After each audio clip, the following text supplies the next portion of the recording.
Great morning. Thought this past weekend, had a tough one with our first match. Really loved to see how we bounced back in our second match at Maryland. A lot of things to learn from. That's what Saturday, the day between our two matches, was about. Kind of diving into the film and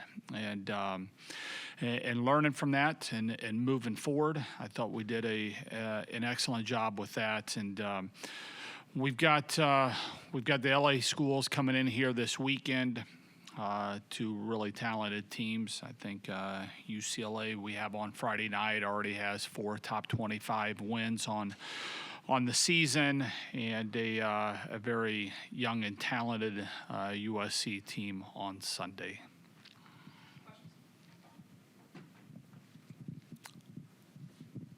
First 2 starts for Addie Horner, kind of how do you evaluate how she did in that weekend? I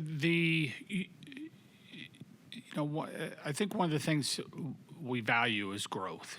People that are, you're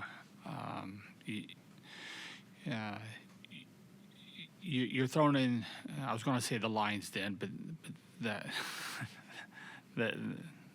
that would be unintended. But your first start is at Penn State, right? And great crowd, tough environment, defending champions. They're down a little bit this year, but they're coming off a pretty big loss in another match that they had to squeak out, and so you knew you're going to get everything there from the players and from the fans, and it's one of the tougher places to play. It's one of the tougher places to win at. We've only been able to do that a few times, and I didn't think anybody on our team really particularly handled that as well as what we needed. I thought we got an onslaught that was kind of coming at us that I'm not sure we were quite prepared for, and I think there was kind of a welcome to the Big Ten for her. Welcome to college. It was her first start. A lot of things to learn from, and we spent a lot of time diving into the film with her and with the team on Saturday. And so what you want to see the next day is progress, and are we able to kind of learn some things from that match and carry on the second? And that's where you get really excited is when you see that, and we saw that from her. I thought it was an okay match for her, the first match. I thought it was a very much more in character, a lot more comfortable, being able to run the show in her second match. I think it was 2 matches that were great to build on.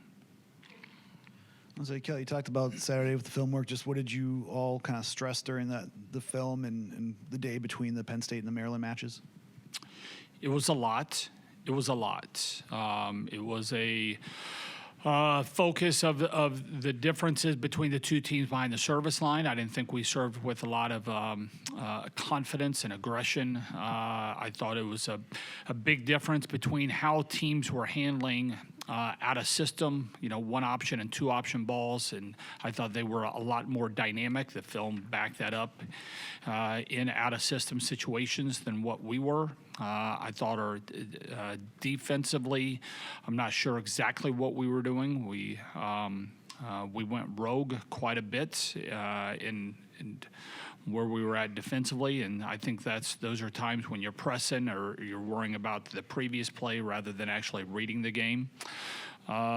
It was a lot. And then we took a little bit of a break and then got back and started diving into Maryland. That was our Saturday was spent with the team, spending a lot of time in the film. And usually we're not looking back when you've only got 1 day in between, but there was just so much that I felt like we needed to learn, so much richness in the film that it was probably a good hour and a half of focusing on what we did the night before, and then probably equally about as much, if not more than that, going into the next match.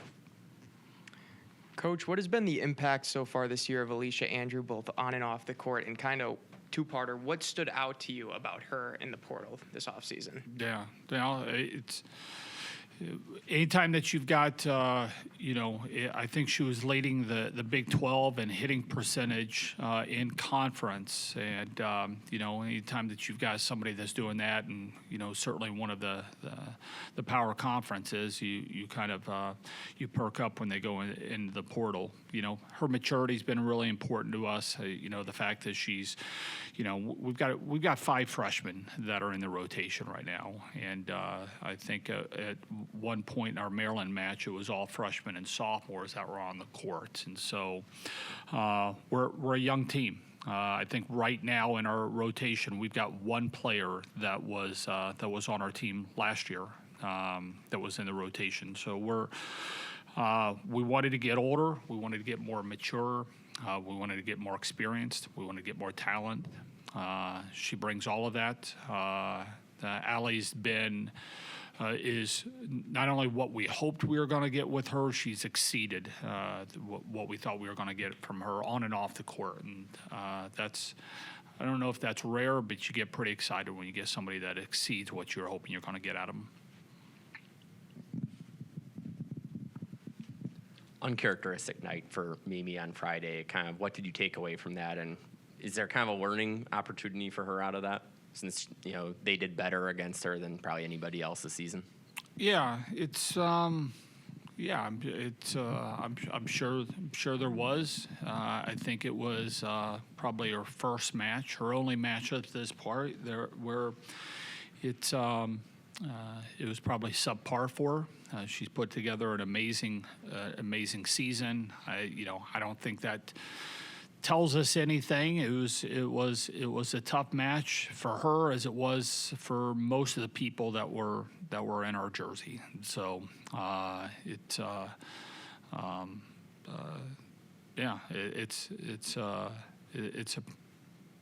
you move on, right? And I was really happy. I was really excited to see how she and the others were going to respond on Sunday. And I think there was a strength that came out. There was a determination and resiliency. I told those guys, every elite player I've had, you have those kind of matches, but it's, what defines you is how you respond.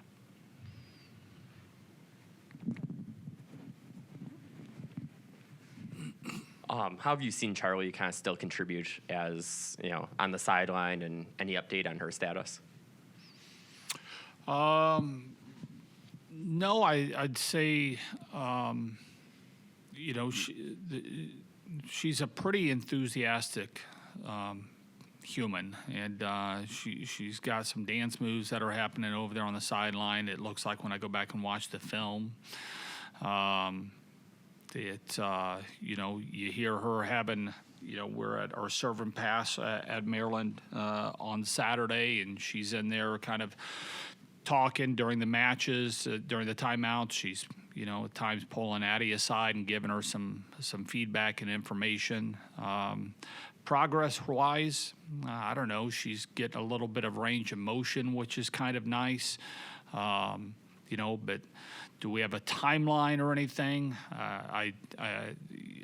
We're just nowhere near that. It'd be nice to get her back this season, but that's probably TBD. I would say at this point, there's no practicing that's happening right now. Say another injury, but just with Grace, I think you said that was it last week. She's kind of like week to week, if I'm not mistaken. For Grace Egan, just like where is she? Because we saw her dressed, watching on TV. But just what's her status going forward, and how are you feeling about this upcoming week? She's getting close. She's getting close. She's doing quite a bit more. We'll probably have a ramp up this week. When is she going to be available to play?